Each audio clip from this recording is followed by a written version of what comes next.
Seja bem-vindo, seja bem-vinda ao 7º episódio do podcast Com Ética, o podcast do Compliance Trabalhista.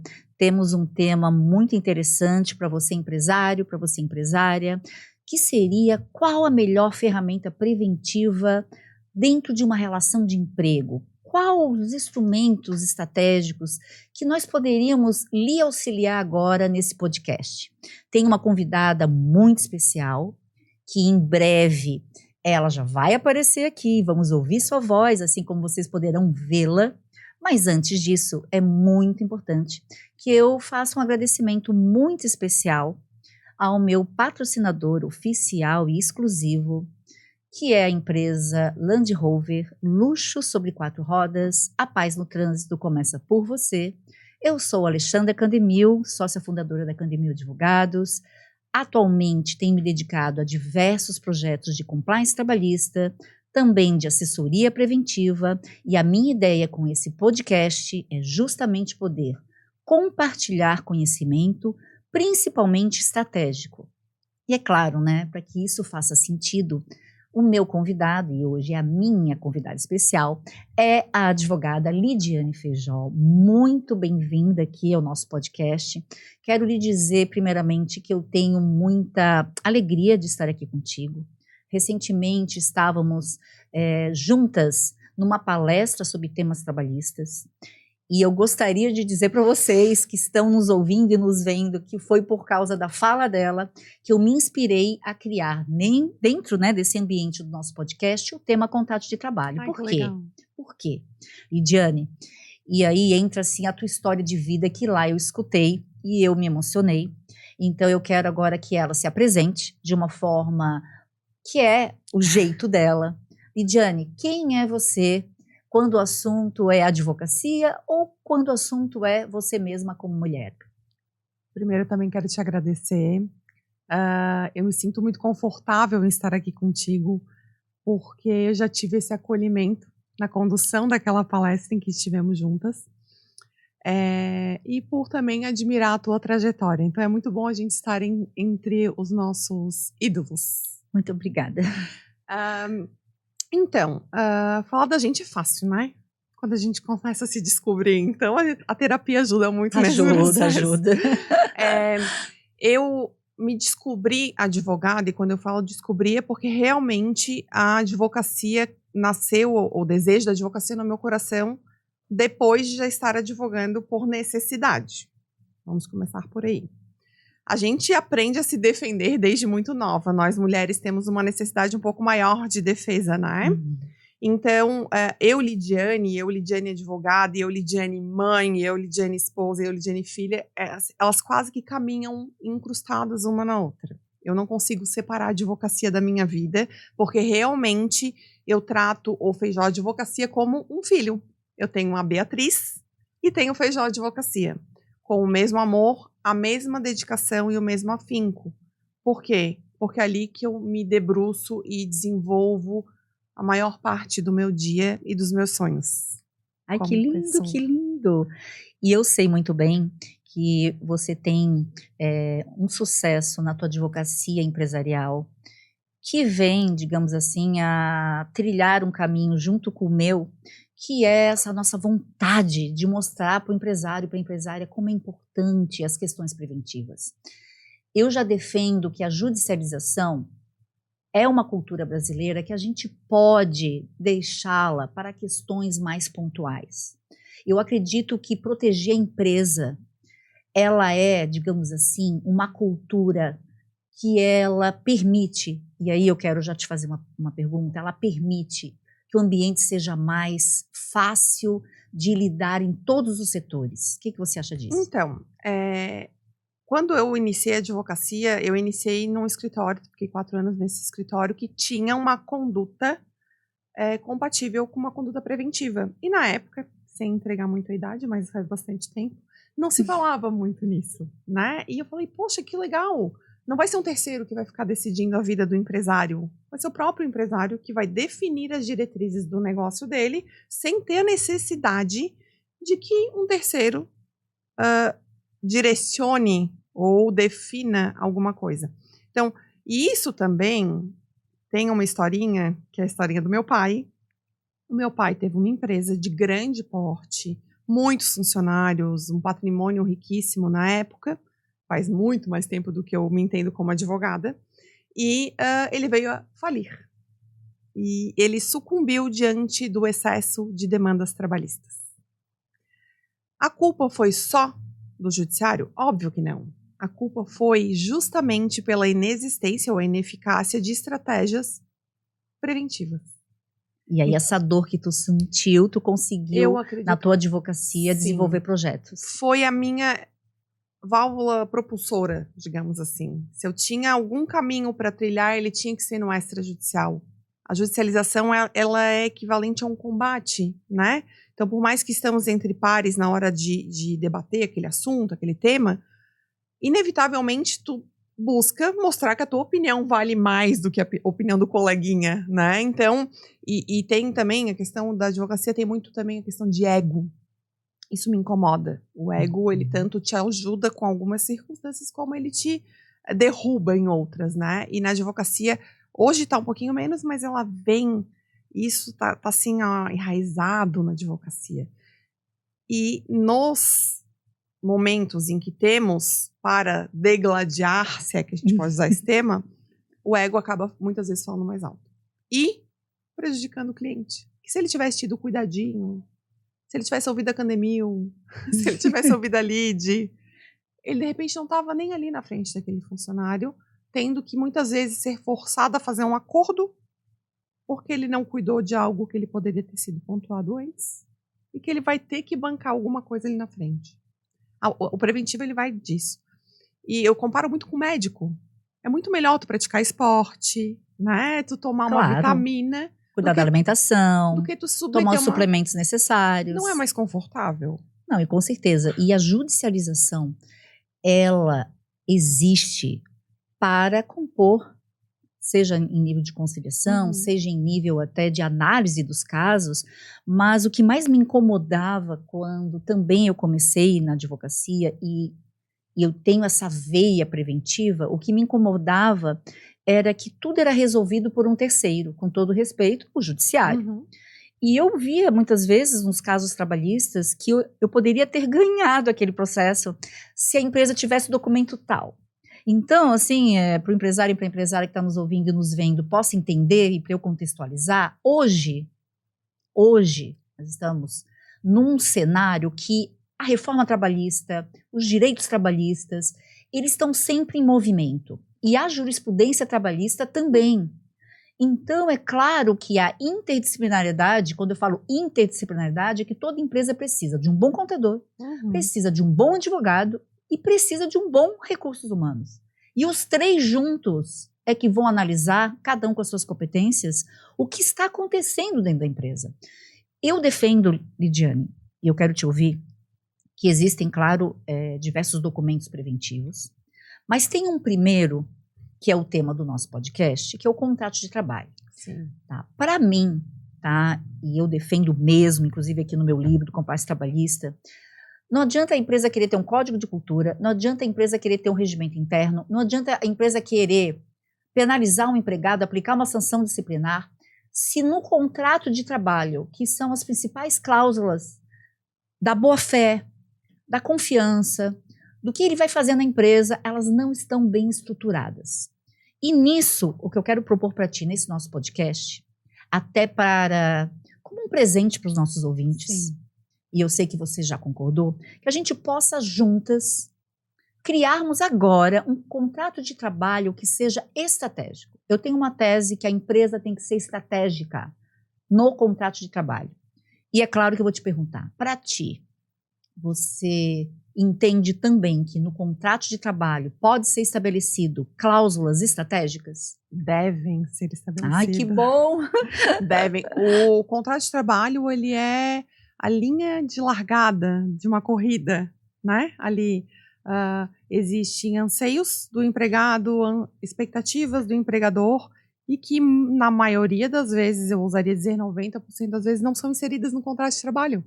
E se a gente pusesse tudo isso ali bonitinho, estruturado, que a gente não usasse, me perdoem os contadores, que eu tenho muitos amigos que são contadores, mas Não tem como tu pegares um contrato de trabalho de uma página, tá? Cujo qual será utilizado desde a construção civil até um CEO de uma grande empresa, com as mesmas tarefas, com as mesmas obrigações, com as mesmas responsabilidades. Não tem como. Não tem como ele funcionar. Concordo contigo. Tem mais. As situações elas vão se moldando, as necessidades vão sendo, né, sofrendo mutações, e o contrato de trabalho tá lá igualzinho. O cara tá desde 1980 com o mesmo contrato. Muitos se aposentam com o mesmo contrato de trabalho que assinaram. Ah, mas tem alteração na carteira de trabalho. Meu amor, a alteração na carteira de trabalho normalmente está adstrita à função e ao valor do salário. Exatamente. E ponto. O que agregou nessa tua função? Ah, eu ganhei 40%, que agora a moda é os 40% de gratificação. Sim. Por quê? Porque eles não querem fazer o controle de ponto. Não é para isso. Exato. Então, tem várias nuances e que não se aplicam a todos. Então, a visão estratégica ela vai entrar bem nessa a gotinha para dar o brilho, né? Justamente com essa diferenciação. A função é para quê? Que tipo de obrigação, que tipo de necessidade esse empregador vai ter desse colaborador? Até porque vai criar umas expectativas para que o empregado saiba o que é aguardado dele dentro do contrato de trabalho. E aí nisso, Lidiane, até fazendo uma provocação, um contrato de trabalho bem elaborado estrategicamente é o portal para o preventivo completo da empresa. Por quê? Quando eu faço mapeamento prévio numa empresa, além de estudar o objeto social da empresa, a própria empresa, para eu poder construir um novo contrato de trabalho, eu preciso conhecer a empresa. Então, digamos que hoje a gente fosse simular um contrato de trabalho juntas, e eu vou, né, até para a praticidade aqui do nosso podcast, vou criando as cláusulas, citando, e depois com a tua ajuda a gente vai discutindo uma a uma. Eu entendo assim, que o contrato de trabalho, ele começa principalmente com um tipo de contrato, que atualmente as empresas escolhem fazer o contrato de experiência, que é um padrão nacional.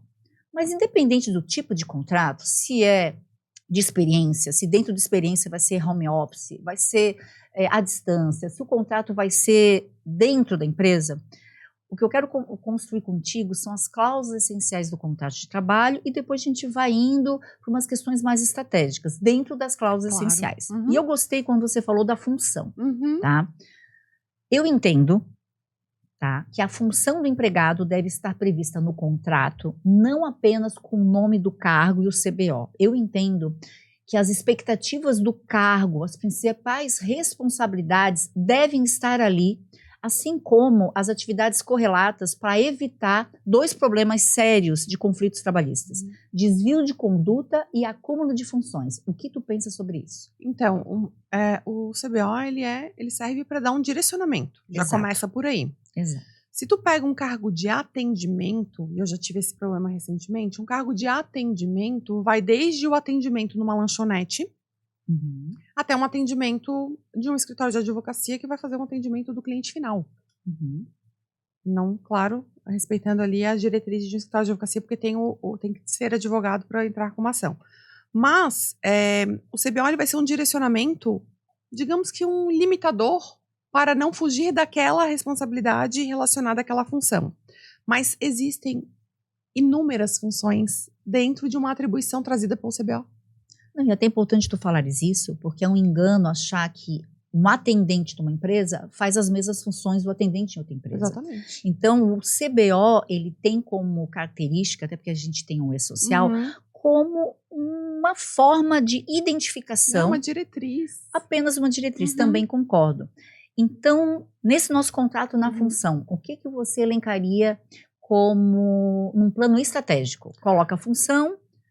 O que você entende que a gente poderia colocar nesse contrato? O que eu gosto sempre de extrair, e por isso que eu brigo tanto pela parte de não utilizar o da contabilidade, até porque eles não teriam essa conversa, esse bate-papo. Eu sempre gosto de buscar informações de como vai se dar essa contratação. Porque a função ela vai estar diretamente relacionada com o objeto do contrato. E o objeto do contrato é o coração do contrato. Exatamente. Né? Então, Definida a função, tá bom, a função é essa. Que o empresário não tem a obrigação de saber a função. Quem tem a obrigação é o contador e os advogados que trabalham na área, né? Definida bem a função, dentro dessa função, é possível cumprir as expectativas que tu gerou? Porque numa dessas, o cara vai lá sedento para colocar uma função X, porque ele já tem 50 naquela função, mas esse serzinho é um serzinho iluminado que ele trouxe lá do outro lado do planeta, e o cara vai receber 5 vezes o que aquele outro que já está na empresa há 5 anos está recebendo. Por quê? Porque, de repente, ele não é só um atendente, ele é um atendente sênior. Exato. E eu vejo nas empresas que há muita preocupação sobre o tema cargos e salários. E eu defendo, né, com todo respeito também a tantas fórmulas sobre cargos e salários, eu entendo que ainda é dentro do contrato de trabalho que a gente vai especificar as funções. Uma descrição objetiva do que se espera do empregado. Em anexo ao contrato, mas citando no contrato de trabalho, eu sempre insiro uma cláusula que atividades acessórias e correlatas que vão surgindo no decorrer do contrato, porque sim, vão ter demandas diferentes, mas sem fugir do escopo central, que é esse coração, Lidiane, que você falou, do contrato de trabalho, fica estabelecido. Inclusive, é possível atualizar as responsabilidades dentro desse universo. E eu vejo isso que não acontece nos contratos. Poucas empresas usam a figura do aditamento contratual. Aqui, para você empresário e para você empresária, aditamento contratual é uma forma de nós garantirmos que a realidade fique espelhada num contrato que foi assinado na admissão e passou 1, 2 anos, a gente precisa rever. Então, tem que fazer aditamento sobre função? Faça. Tem que fazer o aditamento sobre uma gratificação, como você citou? Faça, mas digo por quê. Porque o que acontece na hora que tem um processo, que a gente recebe a dor, com certeza, e eu sou solidária, há uma dor. Porque o empresário, ele é acionado na justiça, ele sente a dor, um desconforto. E ele acha que ele errou. Ele já entra para falar contigo numa reunião se julgando. Ele não precisa nem do julgamento do juiz. Exatamente. E ele também tem um inconformismo. E muitas vezes o que eu tenho visto é, quando eu conduzo com muita calma, com muito acolhimento e carinho também por esse empresário, essa empresária, eu vejo muitas vezes assim, eu vou até fazer... Muitos vão nos ouvir, mas muitos vão nos ver. Geralmente eu vejo assim o cliente, meu Deus, por que eu não escrevi isso? Meu Deus, por que faltou um contrato? Por que eu não regrei? Como que eu não pensei nisso antes? Como que eu não pensei nisso antes? E é por isso que estamos nós duas aqui, porque nós duas, nós temos, assim como tantos outros advogados e advogadas, mas eu me identifico muito contigo porque a gente quer proteger a empresa. Porque quando a gente protege a empresa, engana-se quem acha que advogado empresarial só cuida da empresa. Sim, a gente cuida da empresa, mas nós, na área trabalhista, a gente cuida do ambiente de trabalho no geral, a gente cuida das expectativas, a gente quer um ambiente harmonioso, porque a gente sabe estatisticamente que os empregados ou ex-empregados em equações sempre é uma questão pessoal, ou que não foi atendida, ou um descuido na documentação, ou algo que foi dito e ele vê o documento, começa a desconfiar que está diferente, ou às vezes é uma hora extra que falaram que ia pagar e não pagam. Às vezes até um equívoco que houve na folha de pagamento que gerou esse desconforto. E a gente sabe que hoje as falas muitas vezes são interpretadas de formas muito diversas do que foram realmente ditas, ou do interesse de dizer. E não existe também, e isso é um ponto de alerta para os empresários, eles estão acostumados a contratarem auxiliares administrativos para cuidar de parte de RH da empresa. O RH da empresa é um dos pontos que podem ocasionar a maior fragilidade de um empresário.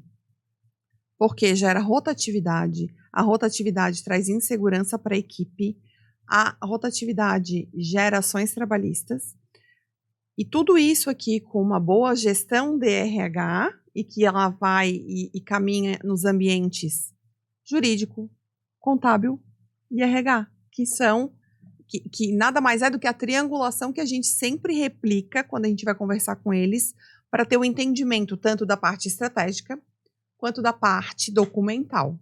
Por quê? De nada adianta a gente inserir na cabecinha do empresário que ele precisa fazer tais documentos. Eles vão lá, nos contratam, a gente se debruça sobre o caso, faz aquele acervo documental magnífico, que modéstia à parte, é magnífico, e o bonito põe na gaveta e não usa. Por quê? Porque ele não tem um RH especializado que vai colocar aquilo em prática. E sabe quando que ele vai começar a usar? Quando ele responder a primeira ação trabalhista. Quando a dor reverberar. Ou, às vezes, não precisa nem da ação trabalhista. Às vezes, só uma ameaça do empregado de uma ação trabalhista já faz com que ele tenha uma ideia modificada e comece a pensar na estratégia, mas uma estratégia preparatória, para que não tenha uma ação trabalhista. Então, sim, as funções descritas ali, e eu só tenho bastante cuidado quando a gente vai construir essas funções, e daí por isso que eu estou falando do contato com ou com o empresário, ou com a gerente de RH, ou até mesmo com o superior hierárquico, que vai definir para mim as funções, está justamente na definição do trabalho do dia a dia. Perfeito, que é o contrato realidade, que muitas vezes, e eu defendo, tem que estar regrado. O contrato realidade, você empresário e empresária, é um instituto do direito trabalhista que diz que os documentos, se não espelharem, se o que está escrito, eu não vejo isso ser executado, ele não é válido. Ou seja, o que vale na área trabalhista é o que acontece no terreno dos fatos. Por isso que eu particularmente, eu sei que a Lidiane, vou falar por ti, Sim. eu conheço o teu belo trabalho, nós atuamos no preventivo. O preventivo, ele garante a sustentabilidade do negócio. Ele garante a sustentabilidade do próprio setor de recursos humanos, porque nós vamos agregar o nosso conhecimento técnico-jurídico, o nosso conhecimento de jurimetria, que é o estudo da jurisprudência, sim. Um advogado preventivo, independente de ele ter uma posição sobre determinado assunto, para ele dar segurança a um cliente, ele tem que saber como os juízes, desembargadores, ministros do TST e também ministros do STF estão decidindo sobre o assunto. Nós não podemos ter ego no preventivo. Nós temos que o quê? Estudar esses instrumentos. Esses instrumentos, Lidiane, são competências exclusivas do advogado. Sim. Assim como nós precisamos do RH com aquele olhar carinhoso, o que cada empregado faz ali? O olhar cuidadoso do contador, que possa dizer o seguinte, olha, tá tudo encaixado. Teu contrato, que é esse que a gente ainda está nas funções, com o e-social, com a carteira de trabalho digital, é o que eu digo, uma interdisciplinariedade. A empresa que investir num trabalhista empresarial com foco preventivo, unindo áreas, que eu provoco muito no meu trabalho. Eu quero a reunião com o contador para isso dar certo. Por favor, eu quero alinhar com o RH. Sim. Porque não faz sentido. Aí o nosso trabalho vai ficar na gaveta. E quando nós três nos unimos, eu tenho tantos cases de sucesso, porque é um aprendendo com o outro em prol do bem maior. Qual é o bem maior? Você empresária que quer ter a sua empresa totalmente blindada. E cuidar muito também, me veio agora, está se usando muito o termo blindagem empresarial. Meus amores, não existe blindagem se não tiver o cuidado com o RH da empresa. Por quê? Porque a ação trabalhista é aquela que vai cavocar a tua vida financeira se tu perder. Então não tem blindagem, amor. Vai pegar o carrinho que está na garagem mesmo que ele não esteja no teu nome. Vai buscar os bitcoins. Vai buscar a tua aplicaçãozinha linda que está lá rendendo no XP. Por que que tu tem que se preocupar com o resultado de uma ação trabalhista se tu podes deixar tudo definido ali e dormir tranquilo e trabalhar para ganhar dinheiro? Eu falo para o empresário, eu não quero ser contratada para pagar incêndio. Eu quero ser contratada para fazer com que tu tenha tranquilidade para ganhar dinheiro. E você deve perceber, sim, mas você deve perceber que quando a gente faz um trabalho preventivo bem feito E já aconteceu comigo de depois ter uma ação, porque realmente não há como se proteger de ações trabalhistas. No que, né, até faço um suspense aqui. Por que não dá para proteger? Porque é um direito individual constitucional da pessoa. A pessoa pode, o trabalhador, requerer algo na justiça. Isso não tem problema. Isso que a gente chama de um risco que toda empresa tem. Como pode ser um terceiro, pode ser um prestador de serviços. O ato de demandar contra alguém é um desejo da pessoa. É ela, se está certo ou não, a justiça vai dizer, através de uma procedência e procedência do processo. Agora, o preventivo garante que, se acontecer uma judicialização, nós temos documentos. E o contrato de trabalho, eu já tive várias questões assim de processos de clientes, né, que já estão comigo há anos, que aí a gente vê assim, aí dá gosto, né? Porque vai fazer uma instrução e eu posso até dizer, olha, o empregado assinou isso e a testemunha diz que ele faz o que está ali, né? Já que o tema ainda é as funções. O empregado quer provar um desvio de função, mas eu falo, olha, você assinou tal dia uma atualização, essa função tal, essa descrição que está na ação judicial, não faz parte do teu departamento, tu não se sente competente para fazê-lo, não foi também uma excepcionalidade, então a gente começa a descobrir e o juiz fica mais tranquilo quando o contrato ele espelha a realidade. Não tem outro segredo. Não tem outro segredo que não seja esse. E aí vamos para um segundo tópico. Jornada. Hoje, Lidiane, numa pesquisa que eu fiz recente sobre os maiores temas trabalhistas que são objeto de judicialização brasileira, o tópico hora extra, por incrível que pareça, é um dos pedidos que constam em todas as ações trabalhistas. Como proteger estrategicamente, dentro do contrato de trabalho, o tema hora extra? Como é que você agora daria para nós como uma estratégia? Eu gosto muito de conversar com o cliente no sentido do que é mais funcional.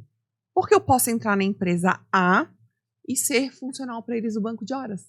E eu posso entrar na empresa B e falar, eu prefiro pagar. Eu prefiro pagar porque banco de horas eles não querem avisar depois, etc e tal. Ok, tem o que tu preferes, tem o que eu vou entender que é melhor para tua empresa e tem as dores que o RH vai me trazer. Voltamos à triangulação. Por quê? Porque com esses elementos eu vou orientar. Se tu preferires o banco de horas, tem que saber que a consequência é XYZ. Tem tempo para tu definir a compensação. Se não definir a compensação, ou se ele não cumprir a compensação, vai bater na hora extra igual, vai ter que ser pago. Então, o que é mais organizacional para essa empresa? E num segundo momento, definido isso, qual é o prejuízo? Por quê? Porque se não tiver também definido no contrato de trabalho o porquê você vai fazer a hora extra, eles vão fazendo. Se alguém não tem filhos, não tem outras responsabilidades, muitas vezes vem de outro local, não tem uma rede de amigos na cidade, fica lá trabalhando, às vezes não está nem trabalhando, está baixando um joguinho, um filme, só que está lá, esqueceu de bater o ponto. Vai gerar hora extra, meu amor. E isso é um dado que eu tenho sentido em todos os mapeamentos que eu faço nas empresas de dor.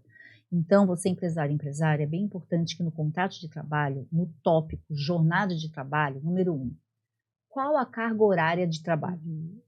Número 2, qual o horário de trabalho? Esse horário, ele é flexível ou não? Terceiro, qual o sistema de compensação que você vai escolher?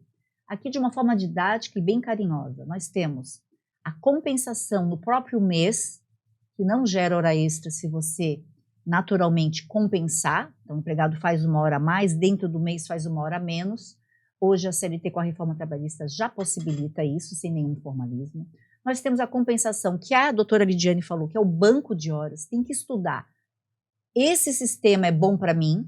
Então, nós temos o banco de horas semestral, ou seja, e aí eu vejo isso com muita preocupação, que existem os pontos eletrônicos que geram o banco de horas e as empresas acham que isso é banco de horas. Então, assim, controle do banco de horas é diferente do acordo formal do banco de horas e a lei trabalhista exige que o banco de horas seja assinado e negociado com cada empregado e só pode durar 6 meses. E tem um anual. Mas nisso tudo ainda a gente tem aqueles empregados que trabalham home office, trabalham à distância, tem os detentores de cargo de confiança, que aí eu queria agora aproveitar o tema jornada e falar como que você vê como o maior problema quando a empresa ela lida com essas situações sem regrar no contrato, aí fica tudo aberto. Como é que... Eu queria te ouvir sobre isso. Então, uma das grandes problemáticas dos últimos 6, 7 meses que eu tenho percebido, e quando eu trago problemática, são os clientes que me cercam, né? Então, eu vou falar pela minha expertise. Eles acham que resolvem tudo. Eu até brinco que o cargo de confiança virou novo Rivotril. Tá? Por quê? Porque ele vai estar circulando em tudo. Não é assim que funciona. O cargo de confiança ele foi desenvolvido para funções que demandem confiança. E não para você não pagar banco de horas. E não para você não pagar hora extra. Nossa, e não para fazer uma dica compensação. Boa, hein? Dica boa. Fica a dica da Tia Lili. Fica boa. Não adianta você gerar um cargo de confiança e depois fica indignado porque ele conduz da forma como ele bem entende, porque ele entende que se não for bem explicado o cargo de confiança, ele é um cara de confiança. Não é porque você deu a chave da sua empresa que ele se tornou um empregado de confiança. Não é porque algumas vezes ele fecha a empresa que ele é um cargo de confiança. O cargo de confiança demanda funções de confiança. Pouco tempo atrás, quem tinha cargo de confiança eram gerentes. Hoje, se tu entrares em empresas com mais de 10 pessoas, eu ousaria dizer que 35% desses funcionários são cargo de confiança. E é importante você, empresário e empresária, que quando nós estamos defendendo as empresas na Justiça do Trabalho, sobre o tema, muitas vezes os juízes ou juízas, dentro de uma audiência, pergunta para o preposto, quantos empregados a empresa tem?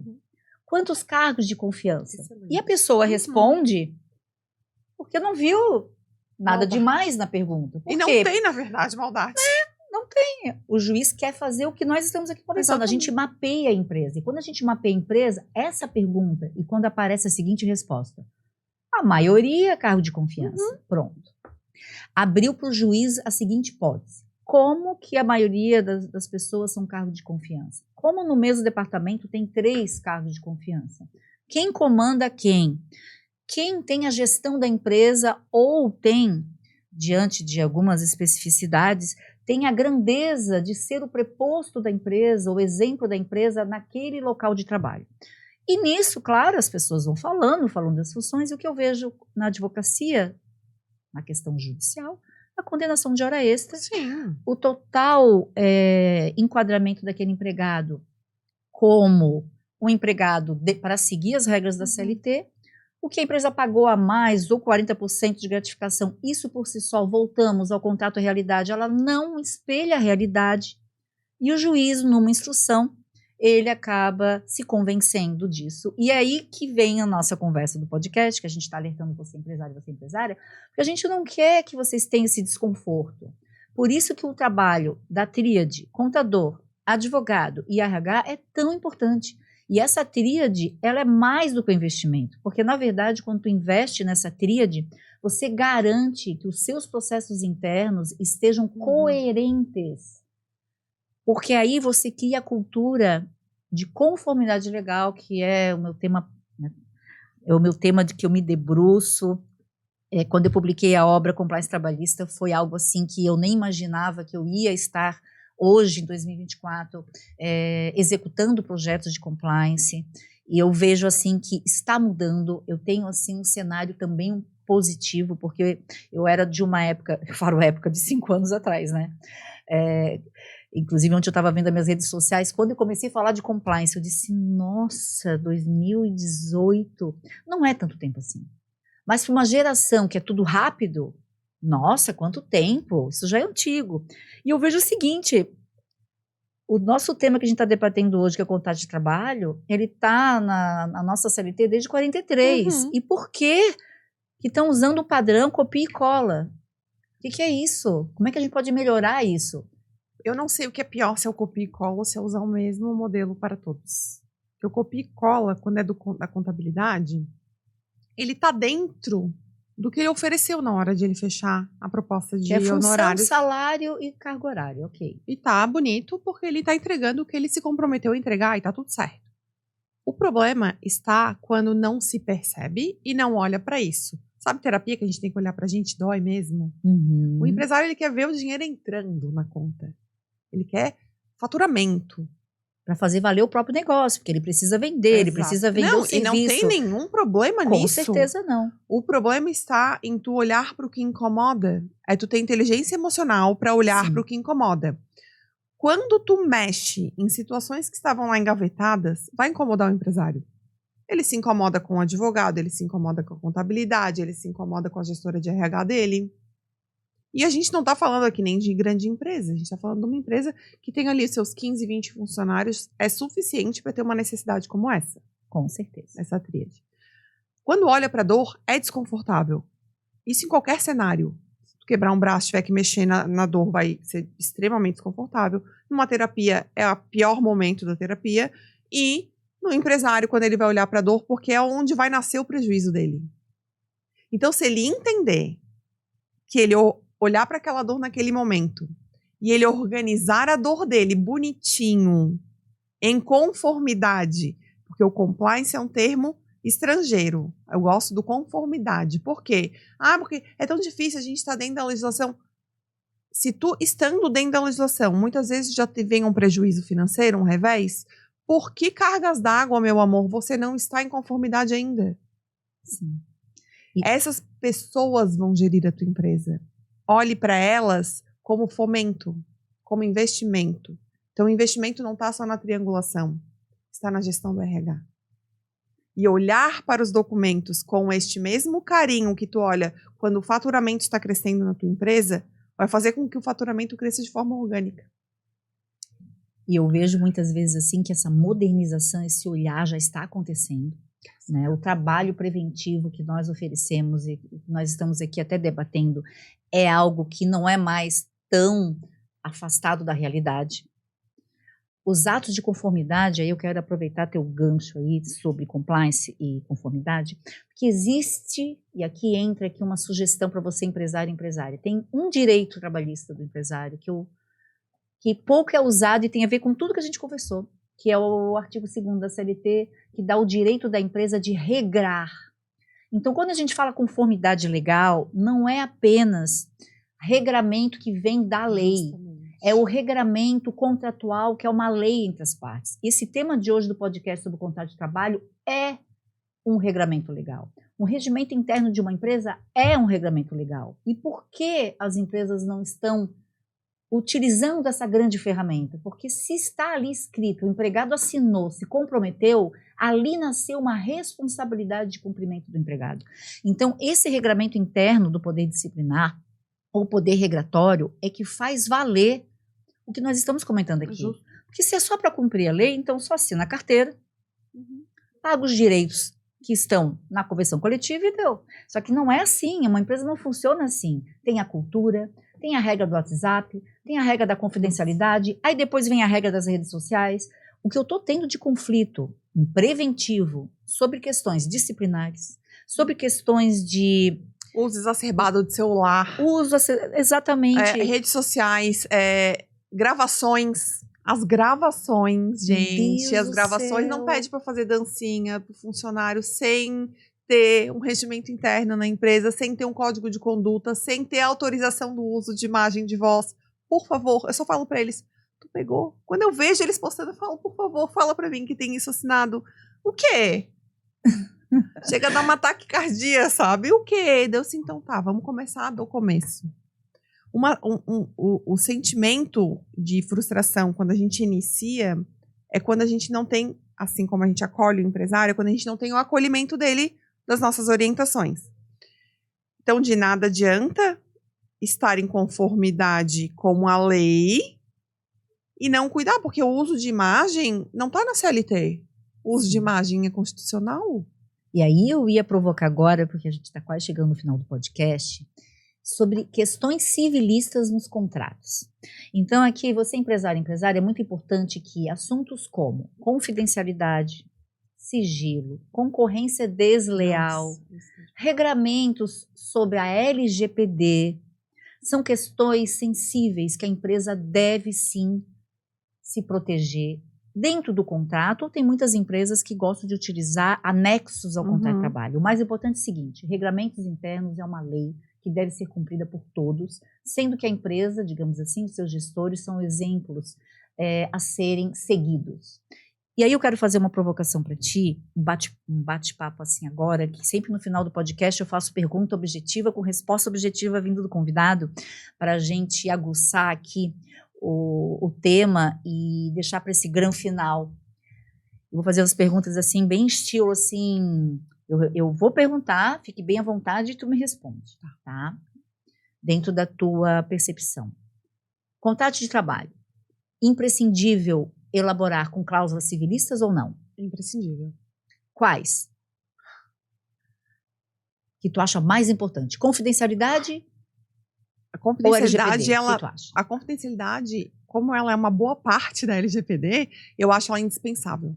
Porque a confidencialidade, ela vai tratar tanto dos elementos sensíveis que são trazidos por clientes, como das informações e segredos da empresa. Como não tratar da confidencialidade? Perfeito. No pacote preventivo, um regulamento interno, um código de ética e conduta é importante? Ele é importante a depender do tamanho da empresa, porque ele pode engessar alguns processos internos que não teriam essa necessidade. Eu ousaria dizer que algumas empresas seria mais importante um plano de cargos e salários bem elaborados do que um regimento interno. Perfeito. Dependendo do tamanho. Tem mais alguma dica preventiva dentro de um contrato de trabalho que você gostaria aqui de aproveitar? Sim. Alguma preocupação que você tem? Uma grande preocupação que nasceu também nos últimos 3 anos, eu tenho percebido nos últimos 3 anos, diz respeito ao aliciamento dos funcionários da empresa pelos clientes finais. Isso, gente, está acontecendo. Por quê? Porque tu tens um contrato de prestação de serviço. Ok. Tu cobras um valor pela tua expertise, pela tua estratégia, pelo teu conhecimento, por toda a tua bagagem. Tu tens teus colaboradores, teus funcionários, né? A forma de contratação que tu tem. Tu já pensou que os teus clientes batem na portinha do teu colaborador mais baratinho do escritório e acham que ele sabe a mesma coisa que você sabe? Só que eles estão carregando com eles o segredo da empresa. Os processos internos. A estratégia que vocês costumam aplicar. O teu conhecimento que durante muitos anos tu passou para ele. Só que tu cobra 10, ele cobra 1. Então, nós temos estudado, tanto eu quanto a Camila que está aqui comigo, a aplicação de cláusulas ou de não aliciamento, ou que durante muito tempo ela foi utilizada também, de exclusividade diária, por exemplo. Isso eu tenho percebido que tem uma... E a aplicação de multa, óbvio, porque não adianta nada estar ali e não ter multa, né? Porque a primeira coisa que o empresário pergunta é: posso cobrar alguma coisa desse funcionário? O que eu vou ganhar fazendo isso? Tem como eu processar? Posso mandar prender? Calma, vamos por partes. Essa cláusula, a gente tem estudado a inclusão dela em boa parte dos nossos contratos de trabalho. Mas sempre estudando uma realidade, não vou pegar motivos, uma lanchonetezinha e vou colocar ali na lanchonetezinha. Óbvio que não. Mas quando tem profissionalização naquele ambiente, é necessário ter esse cuidado. Por quê? Porque tem 2 vieses. Tanto do cliente final passar por cima de ti e contratar o teu funcionário, quanto, e daí entra na não concorrência, o funcionário sair e aliciar o teu cliente. Então, eu tento mesclar a questão do aliciamento com a não concorrência para justamente trazer, ainda que de forma singular, mas uma certa segurança no que diz respeito ao atendimento daquele cliente.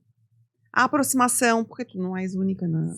Tu é obrigada a ter uma equipe te dando um suporte, uma colaboração. Então, isso eu tenho sentido, lógico, em determinadas realidades empresariais, claro. Mas eu tenho sentido uma necessidade de observar e olhar com um pouquinho mais de atenção para esse ponto. Nossa, que excelente dica de finalização desse Obrigada. podcast. Você empresário, você empresária, estamos finalizando aqui o 7º episódio do Podcast com Ética, o podcast do Compliance Trabalhista. O meu grande recado no dia dessa gravação é poder compartilhar da importância de um contrato de trabalho regrado. Segundo ponto, a tríade advogado, contador e recursos humanos. A conclusão de que funções, o regramento das responsabilidades, expectativas, criam um ambiente de trabalho mais sadio e principalmente que as expectativas serão realmente cumpridas pelos empregados. Temos as questões da jornada, do salário e essa grande questão civilista. Sim, você deve regrar, você empresário e empresária, no contrato de trabalho, questões de confidencialidade, sigilo, concorrência desleal, aliciamento, como foi aqui conversado.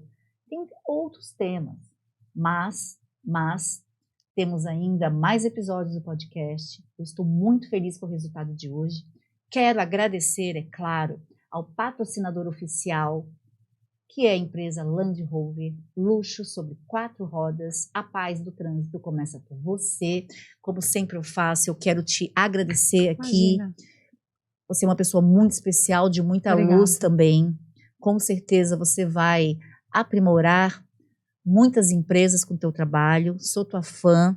Estamos juntas e muito obrigada pela sua brilhante fala em todos os tópicos aqui. Eu tenho certeza que os empresários e as empresárias que no futuro, em breve, estão nos vendo e nos ouvindo, vão ficar no play e vão ainda encaminhar o nosso podcast para muitos, porque o que nós conversamos hoje é a essência preventiva de uma empresa. É isso. Lidiane, muito obrigada. Obrigada a você.